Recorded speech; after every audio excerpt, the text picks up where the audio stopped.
Welcome to Cocktails and Classics. I'm Dylan. Joining me is Ben. It's another dad chat, and this week we're taking a look at Whiplash, the 2014 indie drama music film. To kick things off and get everybody in the right mood, we're going to go to this week's cocktail, the Southside. So the reason we chose the Southside is because it is a jazz-era cocktail, and Whiplash being a movie about jazz band. I don't think they drink anything alcoholic besides like the party that he passes in the hallway. So I don't know that Miles Teller's character drinks. After things transpire in the movie, and they meet at the jazz club, I believe J.K. Simmons is drinking something. That's true. I didn't think about that scene. But you don't know what it is, so there's really no way we could have just done that as a cocktail. I'm assuming it's probably not even a cocktail. It's just straight liquor, I would assume. Yeah. Seems like the type of dude that doesn't mix. The recipe for the Southside can be traced back to at least 1916 when it appeared in Hugh Enslin's book Recipes for Mixed Drinks as the Southside Fizz. His version called for gin, lemon, and lime juices, sugar, mint, and club soda. Loose the bubbles and cull out one of the citrus fruits, and you get the Southside that we know today. To make a Southside, you need a handful of mint leaves, or 5, an ounce of lemon juice, 2 ounces of gin, an ounce of simple syrup, and then you're going to muddle that mint, shake it all up, pour it out. If you ever have citrus in a drink, you shake. Rule of thumb, just so you know. I like this. I don't think we've done gin in a while, but like, some good gin drinks. I don't know what it... Growing up, like, when we were young, you'd never go for gin. Now I'm like, a good gin drink with a little lemon. Like a Tom Collins. This. Tom Collins, delicious. This, very good. So this is mine. It's a little bit darker, as you can see, but there's a reason. I don't have mint leaves. My mint plant died last year due to my travel schedule, and no one at home taking care of my mint plant. Didn't regrow this year, but I did get a mint-flavored simple syrup. Okay. So it's like a mint julep syrup, but realistically, reading the ingredients, it's like sugar, water, mint flavoring. That's pretty much it. Given to me by Forrest, who's one of our listeners, which made me think we don't have a nickname for our listener base. I mean, our Twitter thing was called Cock Class for a while. So my wife suggested we just call our listeners cocks. Like, that's a little harsh. She said, or just call them friends and family. And I was like, damn, that hurts. Damn, she's on a roast out here? Yeah, I know. Calm down, Allison. Fucking Don Rickles over here, just cutting deep. Yeah, that's what I wanted to bring up. We need to figure that out at some point. All the great pods have them. If you want to make yourself a Southside, check out the show notes below. Use the caster links to get yourself some gin delivered directly to your door. Let us know what you think at Cocktails and Classics Pod. Message us over there. Let us know what you thought. Send us a picture. And you can watch Whiplash on Amazon Prime Video as of recording, because we're going to spoil it if you haven't seen it. Whiplash is a 2014 drama music film. Currently sits at an 8.5 out of 10 on IMDb, making it the number 41 top-ranked movie on the IMDb Top 250.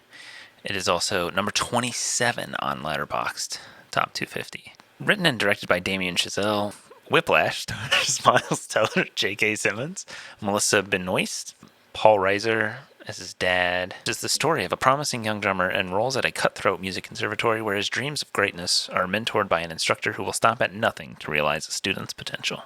The original thing they did, because they couldn't secure funding, is they made just the J.K. Simmons scene with Johnny Simmons, who we watched Scott Pilgrim on the podcast, but he plays young Neil, the like friend in their friend group who doesn't play an instrument. He played Miles Teller's part originally, and it's just the like first scene where he goes into the class and he like throws the cymbal at his head and everything, or the chair at his head. And then I think they went to Sundance and won like best short film.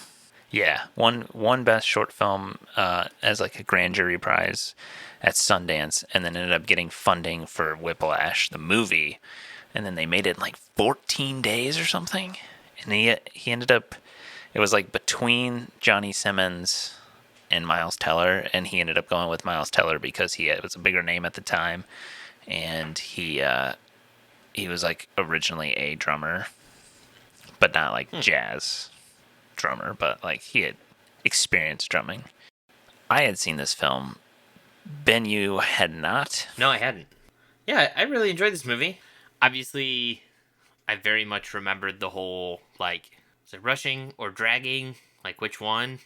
Like, I remember that being a thing that was all over the place. So I knew that part of it.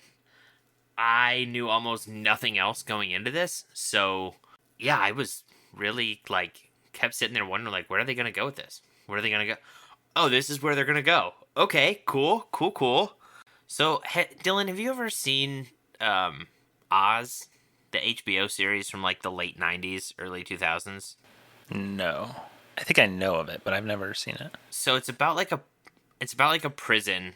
Like, it's really kind of a dark show about a prison. But J.K. Simmons is in it. He plays basically a skinhead. But his mannerisms are very similar to his character in this movie, where he just seems very calm, but also like insane and dangerous. Yeah, like at any moment he could kind of snap. Yeah, even when he's being super nice, you're just still like terrified of him. So that first scene when he's asking him like, "Oh, are your parents musicians?" And I'm like, that whole scene, I'm like, I was already on edge, like, because he gives that impression that he could just on a switch lose it. So it was just one of those things where that was one of my big takeaways, was just how impressive J.K. Simmons is as an actor. He's so good, insanely talented. I think he was one of the Oscar nominations, I think. Oh, Simmons? He deserved it. So it was nominated for Best Motion Picture of the Year, Best Performance by an Actor in a Supporting Role, J.K. Simmons, which they won, Best Writing Adapted Screenplay, which they were nominated for, Best Achievement in Film Editing, which they won, and then Best Achievement in Sound Mixing, which they won. So 2 technical awards and then J.K. Simmons. Also, shout out Grosse Pointe, Michigan. Let's go. Yeah, I remember like after this came out, he like went to Tigers games a couple times or something, like on his like publicity tour and stuff. Yeah, he did the first, I think at the opening day, he threw out like a first pitch on opening day, and then was in the booth like for most of the game, like calling the game. No, I thought he was, like I said, he's just one of those, his character was just one of those that you were terrified from almost the instant he's there. Even when he's nice, you're still just like, this guy's gonna lose his shit at any minute.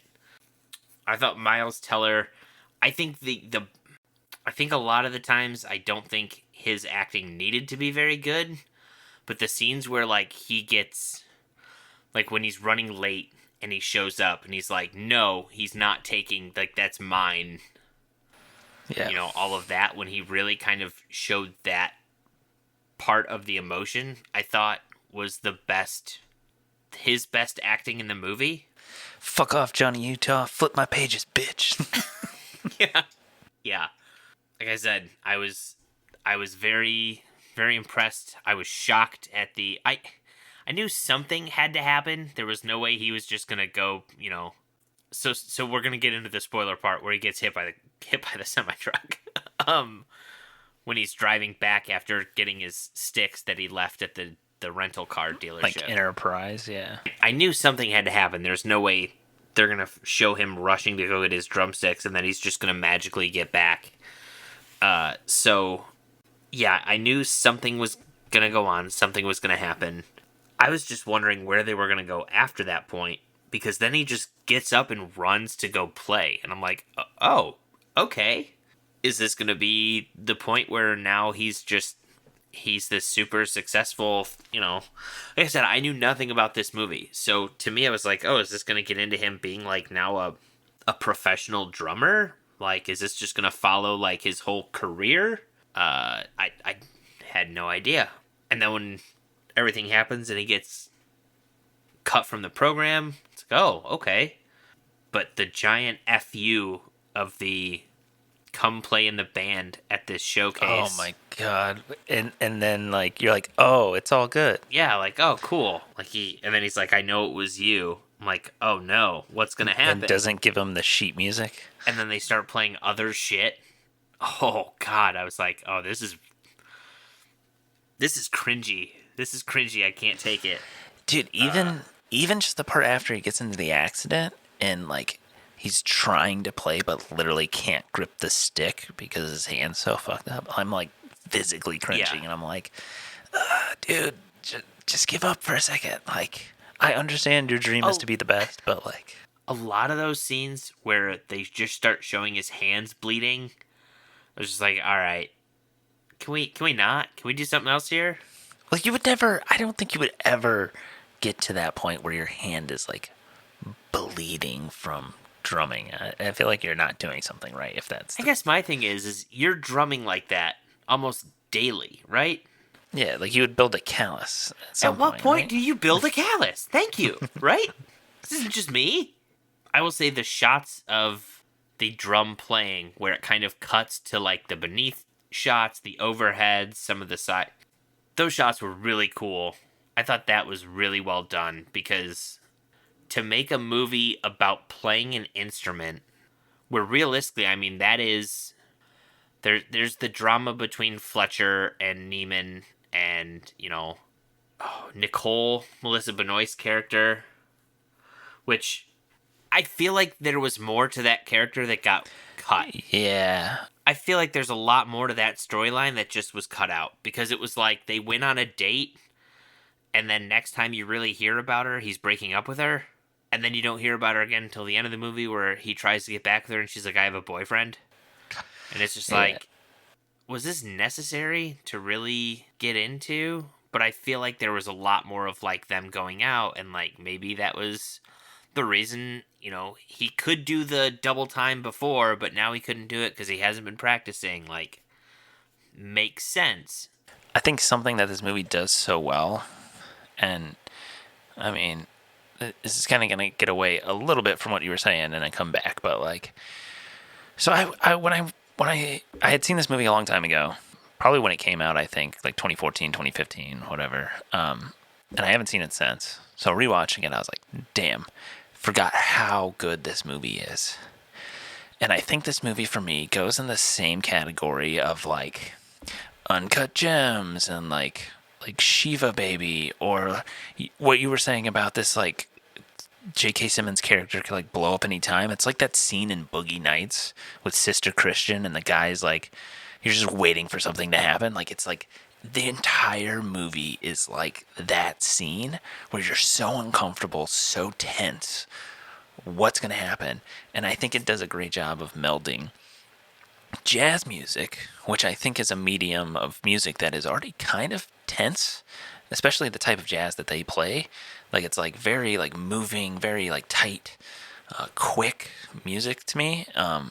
And so like with some of those pieces in the film, plus like what's actually happening, they crank it all to 11 and you're super just tense the whole time. And the only moments you really get to breathe are those scenes with Nicole and Andrew, like on their date, or like when he's asking her out, or like, you know, he's not necessarily breathing in those scenes because he kind of has this like awkward anxiety almost, to where I feel like he's not breathing, but like we're like, oh god, all right, he's away from Fletcher for a second, like he's not dying playing drums, like, oh, we're good. And then it goes back in the last one where he's like, oh no, I think we need to break up. I have to alienate myself. Can't have any friends because I want to be the best jazz drummer there ever was. Oh my god, come on, dude! Like, this was like a good thing. These were the scenes where we were like breathing, and then now it's like you fucked that all up, and we're back to like tension.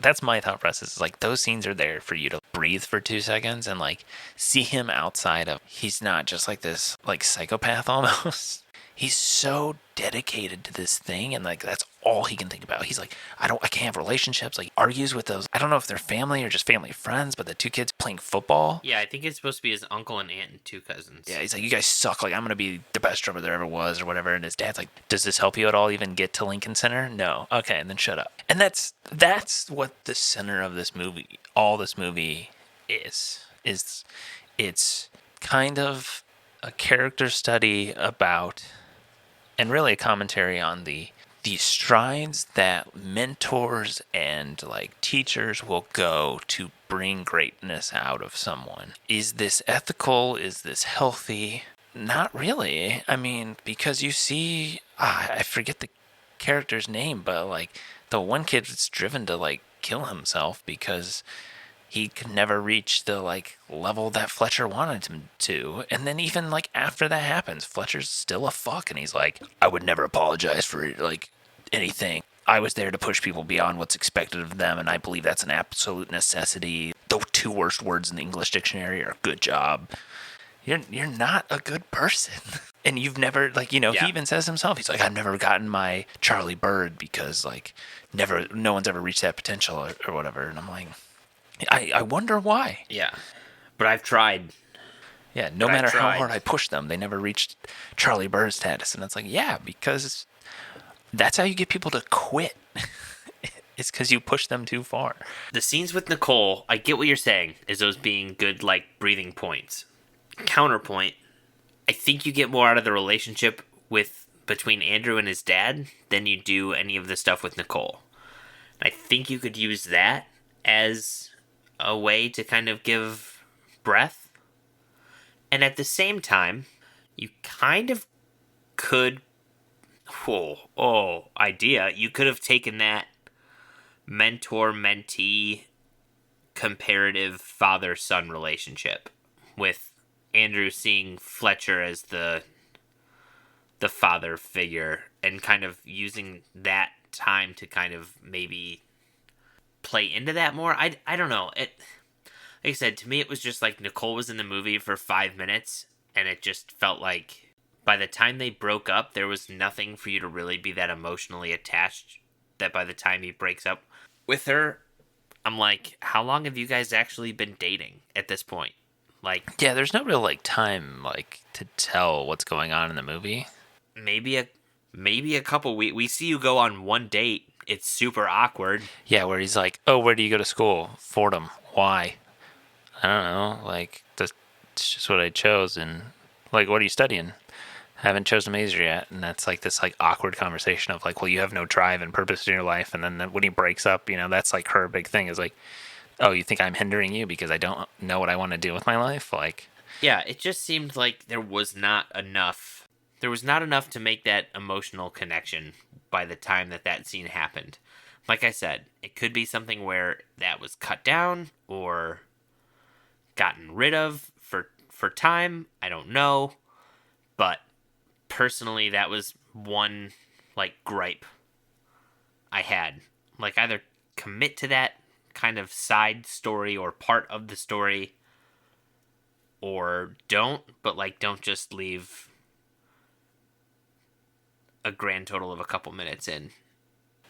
so I agree with you on Miles Teller. Like, I think he's good in this movie, but I don't think he has to, like, he's not the one that has to, like, blow you away. There are the scenes where I think he does really, like, kind of steal the scene.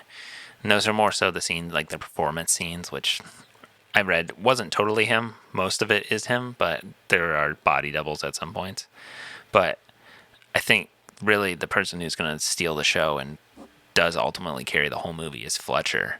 And it's like these actions that he takes, once again, to pull out something from Andrew, whether that's in a positive or negative way. The scene you talked about earlier where he's like, oh, like, what does your parents do? Like, oh, he's a writer? What's he written? Oh, nothing. Okay, where's your mom do? Oh, well, she's not really in the picture. And then immediately after that, and probably what I would say is one of the most iconic scenes of, like, this century, at least the last 20 years, the rushing and dragging scene. He then goes and be like, oh, like, you're just a failure, like your dad, and mommy ran out on your dad, and all this, and he like uses all this information he literally just got like 15 minutes earlier against you to like piss you off and break you down. And then he tells that story about Charlie Bird only became Charlie Bird once the guy threw the simple at his head, throws the chair at him. Oh, like, we're gonna try this new song, Caravan. Oh, here's Conley or whatever, Johnny Utah. Like, I gave him the sheets this morning, but you have from now until 7 to practice or whatever. And then, like, literally makes them go from, what was it, like 7 or 9 p.m.? 9 p.m. to like 2 a.m. or some shit? Yeah, but even then, he has the redheaded guy has the sheet music from the morning. He says, we're going to practice this. You've got like, we're going to take however long. And then, are you talking about the thing where they're like, yeah, they finish their 9 a.m. and they're like, we have practice tonight, 9 p.m. sharp. Know the music or whatever. Yeah, and the redhead kids had it for like a couple hours at least before. Yeah, but he doesn't even he immediately has Andrew then sit down and play against the other kid. Like, he doesn't even have any time. He's literally handed the music and is like, hey, Spot, play this. But I mean, even then Fletcher admits, he's like, oh, he was nothing more than a motivational tool. Yeah, at the end. It's not necessarily, it's not Andrew's fault not seeing it, but like, you know, as the outside looking in, you're like, he's literally like, he gave this dude the shit hours ago and is now making you play against that guy for the part. Like, he's using you and this guy at the same time to like pit against each other. And that, I mean, that can be healthy. Competition and like rivalry can be healthy. But when you give one person the advantage and then go against, like, especially in something like this where you have to study the sheet music and know the tempo and know the notes, it's just so, like, disgusting. Well, that was like the stuff between Andrew and the guy who's in the first chair right away. You only got a shot because you lost the fucking folder or whatever. And you're like, oh my God, what? Like, it was an accident. I wonder what actually happened to the folder. I wonder if somebody stole the folder. Like, what the deal was, because he literally turned around for 2 seconds. So I was like, what happened, you know? My thought is that, yeah, it was supposed to be like one of the other bands that was competing stole it. But that person was a freaking ninja, because he literally set it down, grabbed the can, and then turned around and it was gone. I fucking love jazz music, so this movie just, you know, fuels that fire. I do listen to the soundtrack. Granted, you know, I hadn't seen the movie for at least 10 years, or 9 or whatever it is, but like I listen to the soundtrack all the time. I fucking love like Whiplash and Caravan. I those are on like playlists for me. The other thing is, I found it super interesting when the dad and Andrew go to the movies that they put the Raisinets in the popcorn. So that's a Oh, that's a thing. Really? I know like M&M's in popcorn is a thing, but no, Raisinets in popcorn is a thing. I'm gonna say it. I don't do it, but I've definitely heard of it. Yeah, it seems kind of gross. And even Andrew is like, I don't like Raisinets. Like, he's like, well, why'd we put them in there? I just eat around them. Yeah. I want to spend a decent chunk here talking about the last 15 to 20 minutes of the film, because I feel like that last scene where Andrew joins the like JVC performance, shows up, you're like, oh, Fletcher's like a kind of a cool guy now. Like, he invited Andrew to come just perform because he needed a drummer. Like, he doesn't give like a whole spiel like he does for some of the other performances. He's literally just like, let's go have fun. Like, if you kill it, like, this is a good way you can be on Blue Note Records. You can like get in the Lincoln Center. Like, these people are important, so like, don't screw it up, you know. We go on stage and find out Fletcher, all of this is literally just to fuck over Andrew, because he knows that Andrew was the one who like told about all the stuff. So Andrew walks off the stage. His dad is there. They have a moment. Then Andrew walks back out, and you're like, oh, okay, what's gonna happen? It's this tension that we've had. The whole film is cranked to 11, while Andrew is like just getting like utmost cringe moment, probably, where he doesn't know what he's doing. He's like playing off beat because he doesn't have the sheet music for the thing they're playing.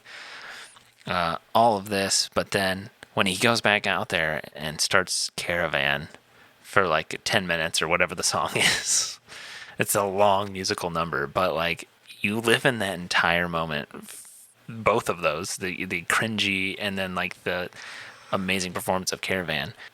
And it is just like, this is what the whole movie was for this scene here, because you get just the pure playing. You get something that like Damien does later in La La Land, which is these like whip pans back and forth on the reactions of like while Andrew's playing. It whip pans over to J.K. Simmons' character, and he like you see his reaction. We whip back, we whip back, we whip back.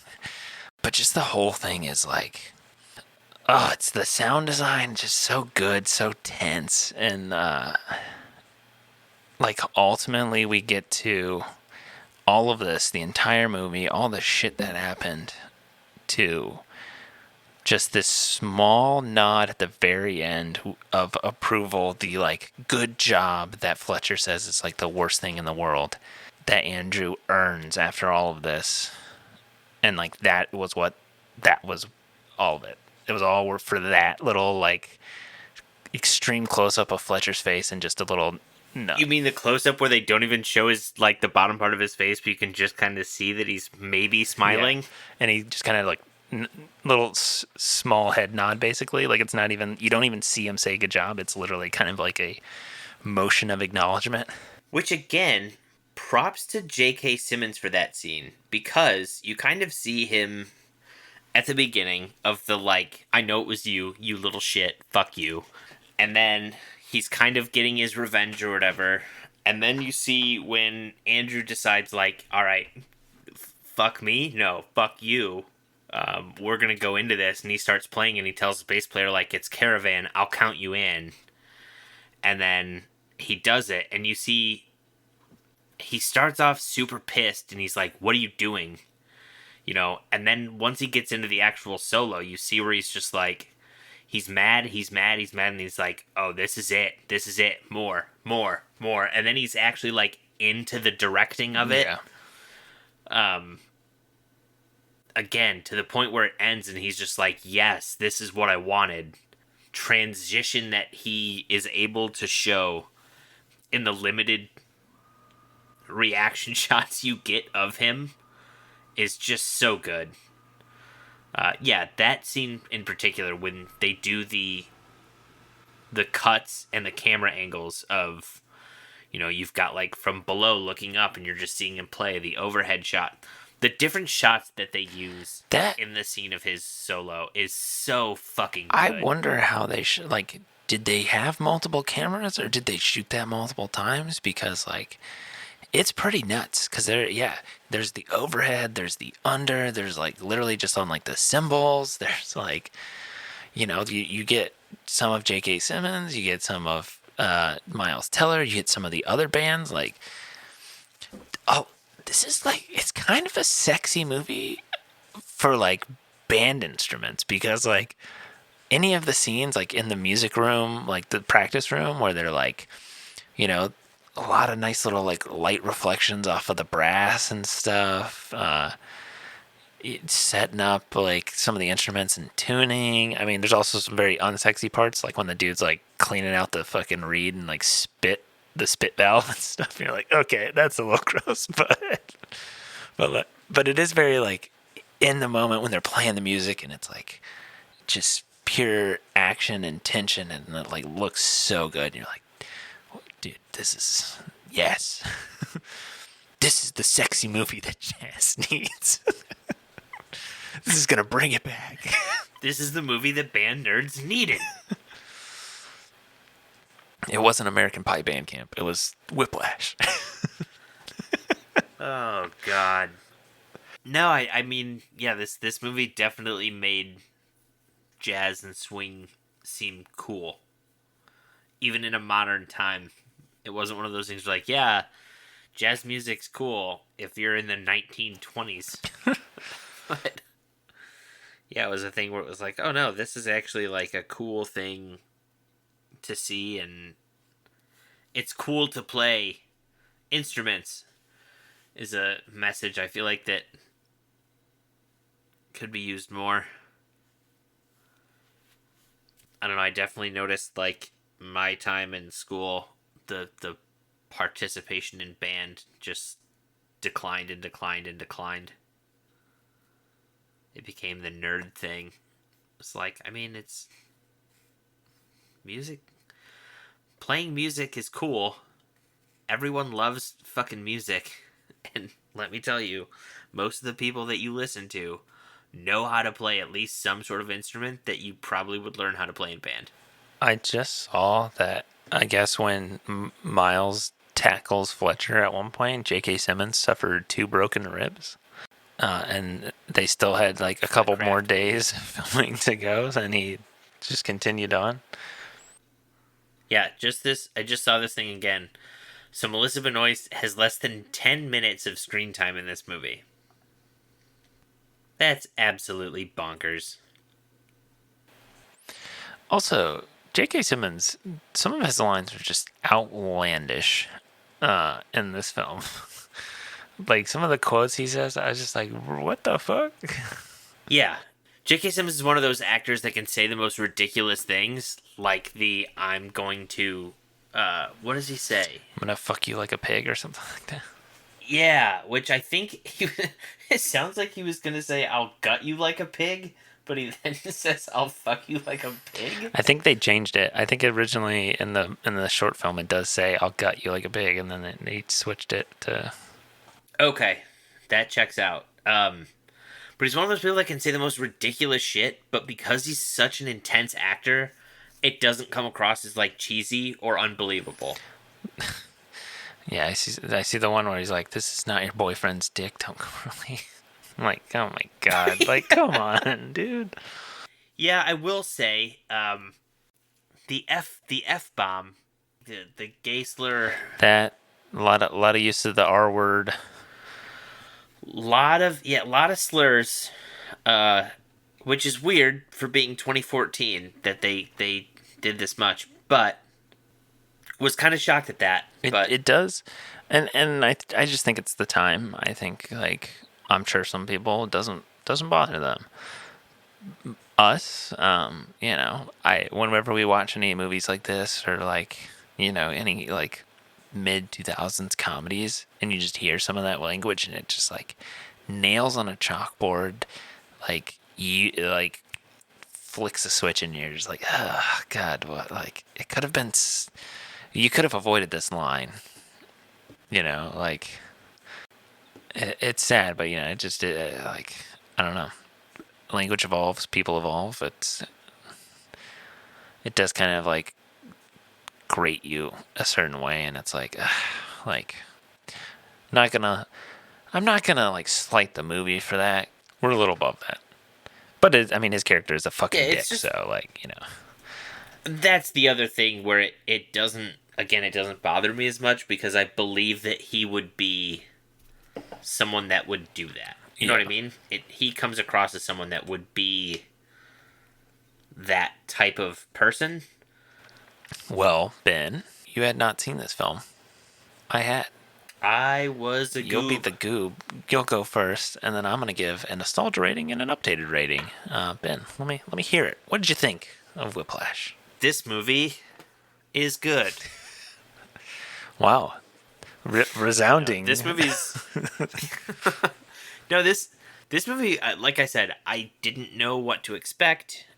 That being said, I'm kind of glad I didn't go into it with expectations, because this movie's super good, and I would not have wanted to have like the expectation of it being really good. In which case, if it wouldn't have met it, I don't think it would have mattered. I think this movie probably would have exceeded any sort of expectation that someone telling me it was good would have brought it to.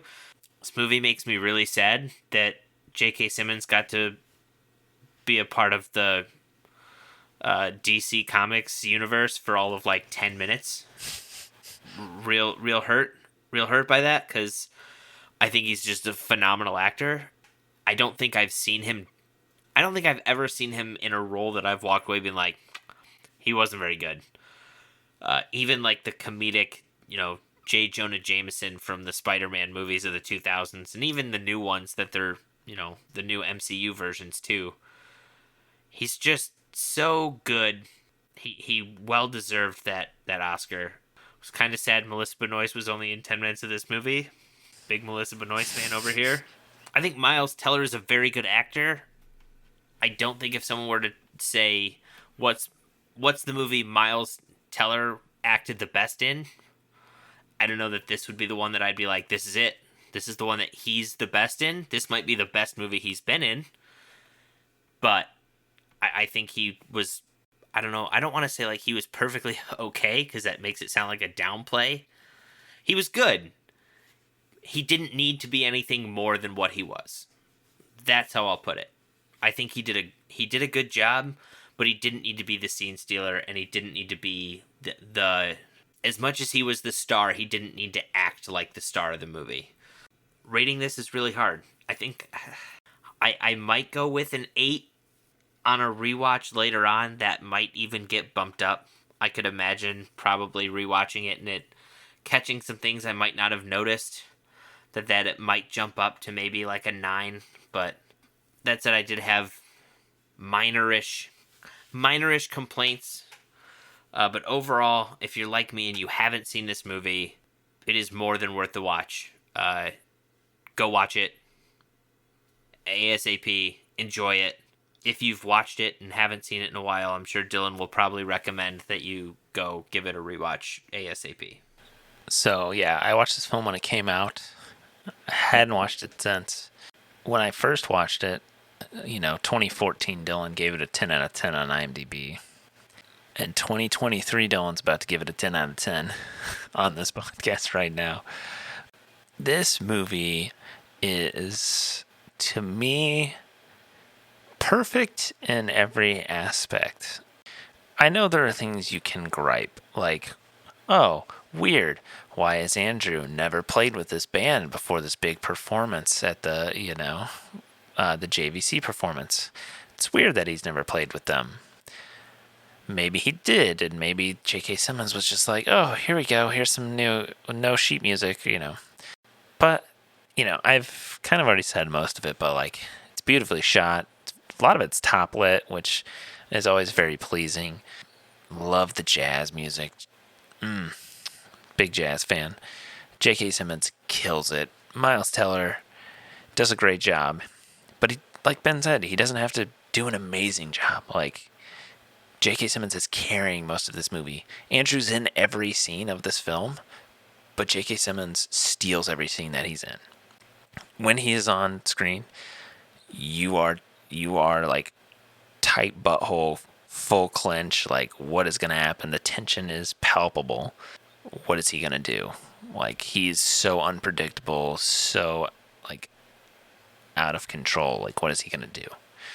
And I think, as someone who's, done sports, done arts, those sort of things, I think the character of Fletcher is so interesting because you've seen these people who are they're going to throw this language at you. They're going to try and push you to become something that you may never be able to actually reach.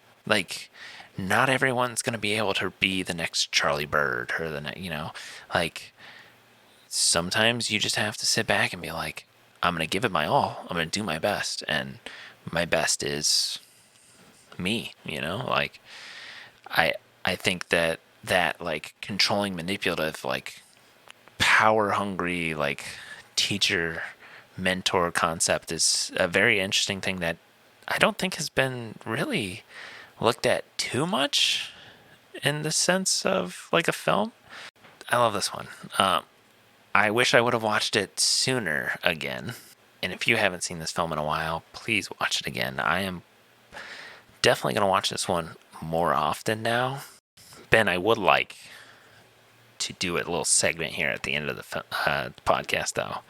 I've been doing the weekend watch list over on our Instagram of recommendations that's something you've seen, watched, listened to, heard, played, whatever. Recommend it to the listeners or our Instagram viewers. Ben, what is something you've enjoyed lately that you would like to recommend? I haven't watched a lot movie-wise between work travel work travel is actually the time I can watch movies on a plane. More so, we've been going to the lake and, when not with work, trying to enjoy family stuff. But new season of Always Sunny dropped. I think Oh, really? the first 2 episodes of the season came out. They aired yesterday, and they are already on Hulu. So I watched those. Pretty good. I enjoyed it. Always a fan of Sunny. Also, if you're a fan of that show, I'll advertise for free. Like they're gonna ever find out or give a shit that we support their podcast. It's Always Sunny podcast is really good, and they were kind of doing a lot throughout the writing and filming. Well, they were kind of took a break during some of the filming of the actual show, but during kind of the writing process of the show, they were doing the podcast and that.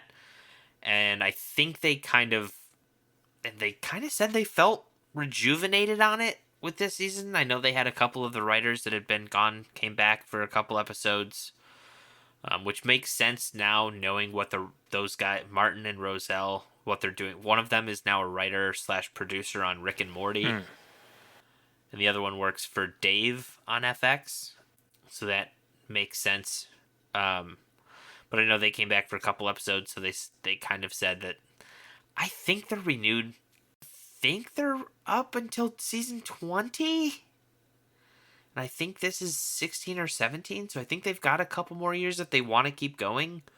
I think it's one of those things where it'll end up going to the point where they take it season by season and decide if they want to do another one or not. But yeah, that's coming up. Two Bears, One Cave, Bad Friends. Conan? I feel like you recommend Conan all the time. Yep. Conan, Smartless, all good ones. Get me through the workday. I will say, though I haven't been able to get the chance to, there's quite a few movies out right now that seem like movies that I'd like to go see. There's a lot that are coming out. If I can just say, if you've got the time and it's something you want to do, go see the movie in theaters. If you can. I mean, it just helps, one, the people that make the movie. Two, if it's the type of movie you enjoy, it helps those movies continue getting made. Another movie I rewatched that I'd seen a long time ago is American Movie. It's a documentary. So it focuses mainly on this filmmaker, Mark Borchardt, who's like in Milwaukee. And it's like his mission and his dream to make movies. And so it spans over the course of a couple of years of his life as he tries to make a feature film that he started like 6 years ago, and he like runs out of money, and so he's like, I'm gonna go finish this short film that I started like 3 years ago. And so it's more of a character study about this guy, his friends, his family, because his family's like, oh well, he just needs to go get a job, like, like he's just trying to make movies. His friends are like, oh, like I love his passion and his like drive to make movies, like, even if we don't have any money and we're still trying to do things, like I'm going to help him out. And as someone who is, I hate the phrase filmmaker, but like as somebody who loves movies, wants to make movies, like it's my dream to shoot movies. The movie hits so hard, resonates so well. It's like, because it's so relatable of like, oh my God, like this guy, the dude is like going through all his bills and he's like, oh man, I owe 10,000 to this person, 1,000 of child support, 1,000 to the IRS, 1,000 of this. And the dude's like, I just need to keep getting money to like make my movie. And I just got a new MasterCard and all this. And you're just like, bro, like you're in debt. Like, what are you doing? And it like, those are the things that frustrate me about the movie. Cause I'm like, all of his choices are so bad, but I resonate so much with his passion and like the drive and the dream to like make these movies. So it's like, if you've ever been an artist or you've ever like had a dream and passion, check out this documentary. I don't know really where you could watch it. I don't know if it's streaming anywhere. I got it on like Vudu for a couple bucks. It's 1990s, so it's pretty crappy quality, but it's, as an artist, probably one of the best documentaries about the art, I feel like. And that's our weekend watch list, so check those out. And check out Whiplash on Amazon Prime as of recording. Share us with your friends and family. Leave a review wherever you're listening. It really helps us out. Check out show notes. Get yourself some gin. Hit up the caster links. Make yourself a Southside cocktail. Check us out next time. And as always, watch responsibly.